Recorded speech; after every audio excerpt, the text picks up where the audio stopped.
Gold hub తాకట్టులో ఉన్న బంగారాన్ని విడిపించి కొనబడును. అదే రోజు ఆన్లైన్ ధరకు కొని డబ్బులు ఇవ్వబడును. హాయ్ హలో నమస్తే, వెల్కమ్ టు అవర్ ఛానల్ మనం టీవీ. నేను మీ శాన్వి. ఈ రోజు మనతో పాటు మన స్టూడియోలో ఉన్నారు సీనియర్ పొలిటికల్ అనలిస్ట్ అంకం రావు గారు. మరి ఆయనతో మాట్లాడి ప్రస్తుత రాజకీయాల గురించి తెలుసుకుందాం. హాయ్ సార్, నమస్తే. నమస్తే శాన్వి గారు. ఎలా ఉన్నారు సార్? బాగున్నానమ్మా. సార్, ఇప్పుడు చూసుకుంటే ఢిల్లీ లిక్కర్ స్కామ్ రోజుకు ఒక కొత్త రంగు పురుముకుంటుంది.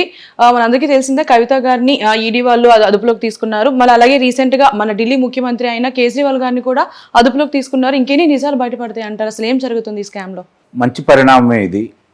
అంటే చాలామంది రాజకీయంగా మాట్లాడుకుంటున్నారు, కానీ దీనికి సంబంధించి కుంభకోణానికి సంబంధించి అదుపులో తీసుకున్నారు, విచారిస్తున్నారు. వాళ్ళకి శిక్షలు పడితే సంతోషించాలి. ఇంకా నాకు తెలిసినంత వరకు భారతదేశంలో రాజకీయ నాయకులు, లేకపోతే మాజీ ముఖ్యమంత్రులు కావచ్చు, మంత్రులు కావచ్చు, కేంద్ర మంత్రులు కావచ్చు, ఇలాంటి అభియోగాలు ఎదుర్కొన్న వాళ్ళకి శిక్షలు పడింది చాలా తక్కువ.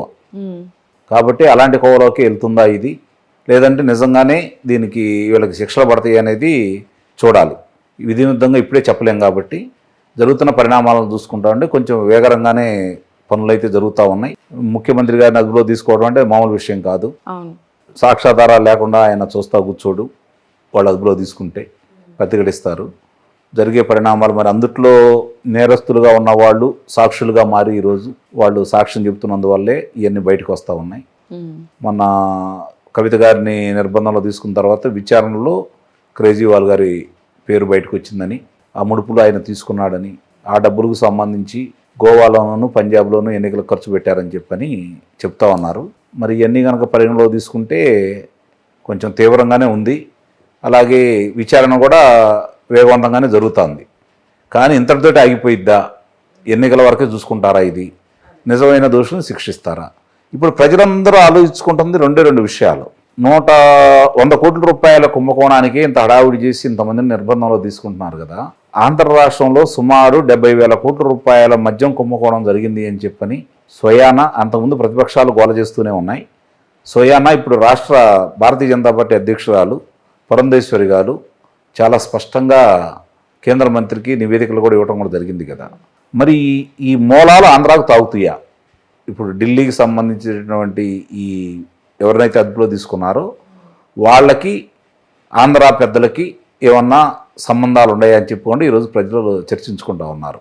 వాళ్ళ అనుమానాలకి తావిచ్చే విధంగా చూసుకుంటా ఉంటే నిస్సందేహంగా విజయసాయిరెడ్డి గారి బంధువే దాంట్లో ఉన్నాడు కాబట్టి శరచంద్రారెడ్డి గారు ఆయన తీసుకొచ్చి పవిత్రమైనటువంటి తిరుమల తిరుపతి వెంకటరమణ స్థానం కమిటీలో కూడా సభ్యుడిగా నియమించారు. కాబట్టి ఆంధ్ర రాష్ట్ర పెద్దలకు కూడా, ఇప్పుడున్న ప్రభుత్వ పెద్దలకు కూడా దీంట్లో సంబంధం ఉంది.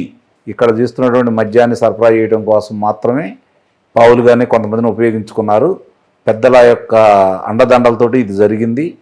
ఆంధ్ర రాష్ట్ర రాజకీయ పెద్దల ప్రమేయం కూడా దీంట్లో ఉందనేది కాస్త మామూలుగా అవగాహన ఉన్న వాళ్ళందరికీ అర్థమవుతుంది. కాబట్టి అది వాళ్ళ స్థాయి. ఇంకా విచారణ చేసి ఈ ఎన్నికలు అంటే ఇక్కడ మనకి 18వ తారీఖు ఏప్రిల్ 18 కదా నామినేషన్ల ప్రక్రియ. ఈ లోపే దానికి సంబంధించిన వాళ్ళని, ఆంధ్ర వాళ్ళలో ఉండే వాళ్ళని కూడా అదుపులో తీసుకుంటే ఇది ఒక కొలిక్కి వచ్చిందని అయితే నేను భావిస్తున్నాను. సో ఇప్పుడు చూసుకుంటే కేజ్రీవాల్ గారు ఏదైతే ఆయన నేమ్ కీలకంగా వినిపిస్తుందో జైల్లో కూడా పెట్టడం జరిగింది, అరెస్ట్ చేయడం జరిగింది. ఆయన జైల్లో ఉండే నేను ముఖ్యమంత్రిగా వ్యవహరిస్తాను అంటున్నారు. అది సాధ్యమవుతుంది అంటారా? ఆయన ముఖ్యమంత్రి పదవి మీద ఉన్న ఆపేక్ష అది. అంటే ఇంకోళ్ళకి ఇస్తే మళ్ళీ ఆయన దక్కదేమోనని రాజకీయాలు చూస్తూనే ఉన్నారు కదా. వేరే వాళ్ళకి అవకాశం ఇస్తే మళ్ళీ నాకు అవకాశం రాదేమని భావిస్తున్నారేమో, లేదంటే మొండిగా నాకేమీ కాదన్న ధైర్యంతో ఉండాలో చూడాలి. సో ఇప్పుడు ఈ లిక్కర్ స్కామ్ విషయంలో చూసుకుంటే కవిత గారి పేరు కీలకంగా వినిపించింది, అలాగే కేజ్రీవాల్ గారి పేరు కూడా కీలకంగా వినిపించింది. ఇప్పుడు కేజ్రీవాల్ గారి విషయం తీసుకుంటే ఆ కార్యకర్తలు కానీ, ఢిల్లీలో ఉన్న ప్రజలు కానీ చాలా నిరసనలు తెలుపుతున్నారు. మరి బీఆర్ఎస్కి సంబంధించి ఒక్కరు కూడా రెస్పాండ్ అవ్వట్లేదు. ఆఖరికి కేసీఆర్ గారు కూడా కవిత గారి విషయంలో ఏం మాట్లాడట్లేదు ఇప్పుడు ప్రెసెంట్. ఎందుకంటారు? అంటే కార్యకర్తలు నమ్ముతున్నారేమో. నిస్సందేహంగా బీఆర్ఎస్ నుంచి కాంగ్రెస్ కూడా వెళ్ళిపోతున్నారు. ఇప్పుడు ఉదాహరణ, ఎందుకంటే నాయకుడి మీద నమ్మకం ఎట్లా ఉంటుంది అంటే ఈ మధ్యకాలంలో చూసుకుంటా ఉంటే చంద్రబాబు నాయుడు గారి నిర్బంధంలో తీసుకుంటే సుమారు 100 దేశాల్లో ఆయనకి మద్దతుగా ప్రజలు బయటకు వచ్చారు. మరి లోక్సభ సభ్యురాలు, ప్రస్తుతం శాసనమండలి సభ్యురాలు, 2 పర్యాయాలు తెలంగాణ ఏర్పడిన తర్వాత ముఖ్యమంత్రిగా చేసినటువంటి కేసీఆర్ గారి కుమార్తె మరి న్యాయపదంగా ఎదుర్కొంటారని చెప్పి కార్యకర్తలు నిర్లిప్తంగా ఉన్నారా, లేదా కార్యకర్తలు నిజంగా జరిగి ఉండొచ్చు అని చెప్పని వాళ్ళు దీన్ని తేలిగ్గా తీసుకున్నారా అనేది 2 విషయాలు కూడా ఆలోచించుకోవాలి. ఏది జరిగినా నష్టం బీఆర్ఎస్కి జరుగుతుంది, అందులో ఎలాంటి సందేహం కూడా ఏమి లేదు. ఎందుకంటే నమ్మట్లేదు ముందు వీళ్ళని. ఆ నమ్మకం కోల్పోయి అహంకారంతో ఉన్నారని మన ఎన్నికల్లో ఓడించడం కూడా జరిగింది. ఓకే. ఇప్పుడు సార్వత్రిక ఎన్నికల సందర్భంగా ఇప్పుడు ముందుకు రావడం కూడా వాళ్ళకి చాలా ఇబ్బందికరమైన పరిణామమే. మరి దీన్ని ఎలా ఎదుర్కొంటారా, తిరిగి రాజకీయంగా మళ్ళీ వాళ్ళు పుంజుకోవడానికి దీన్ని అస్త్రంగా ఎంచుకుంటారనేది చూడాలి.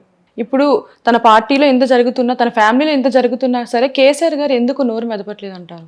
సహజంగానే అన్నిటికీ ముందొచ్చి మాట్లాడుతూ ఉంటారు ఆయన. అవును. మరి దీన్నంటే మరి లేనిపోయిన ఇబ్బందులు వస్తాయనా, లేకపోతే నిజంగా కూతురు ప్రమేయం ఉందని ఆయన కూడా తెలిసిందా అనేది అర్థం కాని విషయం. సో ఇప్పుడు చూసుకుంటే కవిత గారిని కలవడానికి హరీష్ రావు గారు అలాగే కేటీఆర్ గారు చాలా మంది వెళ్ళారు. ఇప్పుడు వాళ్ళు ఢిల్లీలోనే ఉన్నారు. అసలు ఏం జరుగుతుంది ఢిల్లీలో? అంటే సహజంగానే ఇప్పుడు అక్కడ న్యాయమూర్తులను పెట్టుకొని, న్యాయవాదులను పెట్టుకొని న్యాయస్థానాల్లో పోరాటంగా అక్కడ ఉన్నారు. ఓకే.